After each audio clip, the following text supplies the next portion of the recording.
Assalamualaikum warahmatullahi wabarakatuh. Bismillah, alhamdulillah, wassalatu wassalamu ala rasulillah wa ala alihi wa sahbihi wa mawalah. La hawla wa la quwwata illa billah. Amma ba'd. Qala Allah Ta'ala fi Qur'anihil Karim wa huwa asdaqul qailin. A'udzu billahi minasyaitonir rajim. Bismillahirrahmanirrahim. Ya ayyuhalladzina amanu kutiba alaikumus syiyamu kama kutiba alal ladzina min qablikum la'allakum tattaqun. Hadirin pemirsa, alhamdulillah pada sore hari ini kita semuanya masih diberikan iman, Islam dan kenikmatan yang ketiga yaitu kesehatan. Sebab dengan sehatlah manusia banyak berbuat, banyak beraktivitas. Dengan sehat pula manusia bisa beribadah dengan khusyuk, dengan maksimal. Terlebih ibadah saat ini yang membutuhkan kondisi fisik yang fix, yaitu bulan puasa Ramadan, dengan mengalihkan konsumsi makanan yang dibutuhkan oleh tubuh yang sesungguhnya dalam 11 bulan kita memanfaatkan makan minum pada waktu yang tidak terbatas. Bisa jadi ada yang 24 jam ya. Fisik dan lambung kita terus mengunyah makanan. Bagi orang yang begadang misalkan sampai subuh, dari subuh sampai subuh misalkan. Ada juga yang misalkan hanya 8 jam, 9 jam. Yang jelas bahwa dengan kesehatan inilah kita bisa berpuasa dan mudah-mudahan puasa kita diterima oleh Allah Subhanahu wa taala. Hadirin para pemirsa, shaimin shaimat yang berbahagia, ada hal penting yang tadi disampaikan dalam surat yang berkaitan dengan kewajiban berpuasa, yaitu bahwa yang dipanggil untuk berpuasa adalah orang-orang yang beriman. Ada apa ini?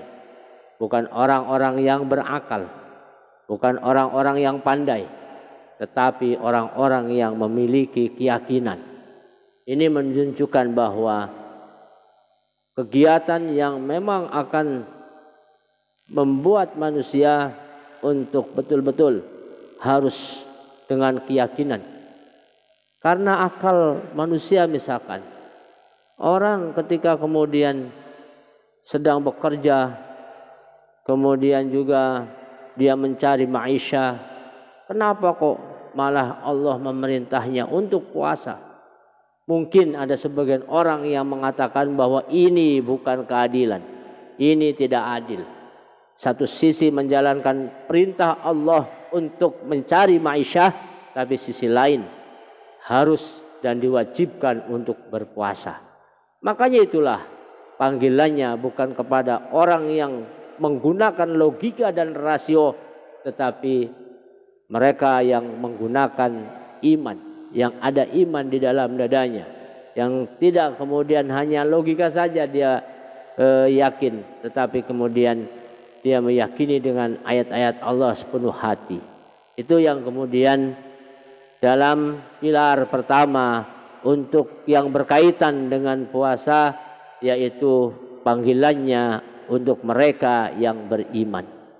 Yang kedua, bahwa isi panggilannya, isi suratnya adalah melaksanakan puasa, yang dimana kita sudah tahu dari banyak penceramah, dari para kiai, dari para ustaz, dari guru-guru ngaji, bahwa puasa adalah imsakun anil akli wasyurbi wal jima'i min tulu'il fajri ila ghurubis syams biniyatin khassatin, yaitu menahan diri, menahan makan, menahan untuk tidak minum, tidak jima', tidak muasyarah dengan pasangan dari terbitnya matahari, terbitnya fajar sampai terbenamnya matahari.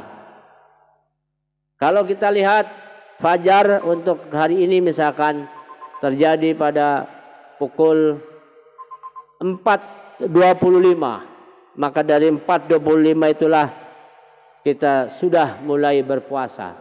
Dan maghrib untuk hari ini pukul 18.02, maka di 18.02 itulah kita berbuka puasa untuk wilayah Japura. Ini menunjukkan bahwa puasa ini adalah hal yang disyariatkan. Syariat itu aturan yang betul-betul tidak boleh semua orang mengikuti aturannya sendiri, tapi Allah telah mengaturnya bahwa puasa itu dari mulai terbit fajar sampai tenggelamnya matahari. Dan di batas itulah kemudian banyak amal yang dilakukan. Dari mulai kita sholat tahajud, kemudian meskipun hanya 2 rakaat misalkan, disebutkan dalam kitab Tajul Arus bahwa manfaatkan waktu di Ramadan ini pada tengah malam untuk tahajud meskipun 2 rakaat. Dan di luar Ramadan pun terus tahajud, sehingga kemudian dihitung dalam mahsyar nanti termasuk pada kelompok orang yang tergolong yang menjaga qiyam, yang menjaga qiyamul lail, sehingga para manusia yang ada di mahsyar itu adalah kita digolongkan dengan mereka-mereka yang selalu sholat malam, padahal hanya sholat 2 rakaat. Ini di bulan puasa, maka sangatlah pasti sangatlah bisa. Kenapa? Karena di jam-jam itu sebelum memasak misalkan, sebelum kita menyiapkan makan untuk sahur, maka kita sudah bangun. Sebelum kemudian kita memanfaatkan sahur, bisa kita gunakan untuk tahajud. Tetapi tidak cukup dengan bulan Ramadan saja, dilanjutkan ke bulan yang lain, sehingga kemudian akan tergolong zumratus shaimin, zumratu qiyamil lail, yang tentunya dapat pertolongan dari Allah di mahsyar nanti. Selain itu juga banyak amal-amal yang tentunya sudah disebutkan oleh teman-teman para kiai, para ustadz, dan juga para guru ngaji. Ya, oleh karena itu maka untuk berikutnya yang dinyatakan pilar berikutnya dalam berpuasa adalah kama kutiba 'alal ladzina min qablikum, seperti yang juga diwajibkan bagi mereka beliau-beliau yang ada sebelum kalian. Kama kutiba 'alal ladzina min qablikum, sebagaimana juga diwajibkan pada para nabi sebelum Nabi Muhammad sallallahu alaihi wasallam. Katakan misalkan Nabiullah Adam alaihissalam, menurut tafsir Ibnu Katsir menyebutkan bahwa Nabiullah Adam setiap tanggal 10 Muharram beliau puasa. Dalam rangka apa? Dalam rangka tasyakkur, karena dipertemukan oleh Siti Hawa di bumi ini. Setelah kemudian terpisah selama 100 tahun, maka kemudian tanggal 10 Muharram Allah pertemukan dengan istri tercintanya, yaitu Siti Hawa pada tanggal 10 Muharram. Maka syukurannya adalah bukan dengan foya-foya, bukan dengan minum-minum, bukan dengan begadang hura-hura, tetapi dengan puasa itulah. Maka sebenarnya puasa ini merupakan momentum untuk kesyukuran kita atas nikmat yang selama ini diberikan oleh Allah, atas kesehatan yang selama ini dijaga oleh Allah, atas rezeki yang selama ini diturunkan oleh Allah. Maka kemudian sebagaimana Nabi Adam dulu ketika kemudian dipertemukan dengan Siti Hawa pada tanggal 10 Muharram, maka Nabiullah Adam setiap 10 Muharram menurut tafsir Ibnu Katsir beliau berpuasa. Kemudian dalam riwayat lain disebutkan Nabiullah Adam juga setiap tahunnya berpuasa selama 40 hari. Selama 40 hari. Dan inilah yang disebut dengan kama kutiba 'alal ladzina min qablikum, sebagaimana juga disebutkan di dalam Quran, umat sebelum Nabi Muhammad pun berpuasa. Kemudian juga dalam riwayat Ibnu Katsir juga disebutkan Nabiullah Daud alaihissalam yang kemudian puasa sehari dan puasa berbuka. Ya, sehari berpuasa, sehari berbuka. Sampai hari ini banyak santri yang mengamalkan yaitu puasa Nabiullah Daud alaihissalam. Puasa Nabiullah Daud satu-satunya puasa Nabi terdahulu yang hari ini masih sangat banyak dilaksanakan oleh kaum muslimin, kaum muslimat. Dan juga Nabiullah Idris misalkan, juga Nabiullah Idris, bahkan Nabiullah Idris ini berpuasa pada tiap hari. Oleh karena itu maka kita alhamdulillah umat Nabi Muhammad sallallahu alaihi wasallam diberi puasa hanya 30 hari. Dan itu pun tidak sepanjang waktu, karena ada nabi yang kemudian ketika maghrib berbuka, maka setelah maghrib harus berpuasa kembali sampai kemudian terbit matahari dan terus. Oleh karena itu dikasih buka hanya maghrib saja, kemudian setelah itu kemudian puasa lagi. Jadi bersyukur kita sebagai umat Nabi Muhammad di mana disyariatkan puasa hanya sekian jam, yaitu dari jam 4.30 sampai jam 6.02. Oleh karena itu maka tentunya dengan adanya penguatan bahwa puasa ini menahan diri dari mulai terbit fajar sampai kepada terbenamnya matahari, untuk tidak makan pada jam itu, tidak minum pada jam itu, dan tidak muasyarah dengan pasangan pada jam itu, maka ini merupakan hal yang mampu dilaksanakan oleh siapapun. Karena Allah tidak mungkin memberikan perintah yang tidak mampu dilakukan. Hanya satu, ketika imannya dia kuat, maka untuk melaksanakan amal apapun akan menjadi ringan. Jadi patokannya iman. Hadirin yang berbahagia, untuk yang terakhir, bahwa tujuan berpuasa adalah agar terbentuk manusia yang takwa. Di dalam surat Al-Anfal misalkan, takwa disebutkan mereka yang berinfak baik dalam keadaan yang susah maupun dalam keadaan yang senang. Infak itu bukan syukuran. Infak itu bukan bukti setelah berhasil baru kita memberikan sedekah. Tidak. Justru infak ini kalau kita mengacu pada ayat Quran, infak adalah pemberian yang dilakukan oleh manusia dalam rangka untuk meningkatkan ketakwaan kepada Allah Subhanahu wa taala.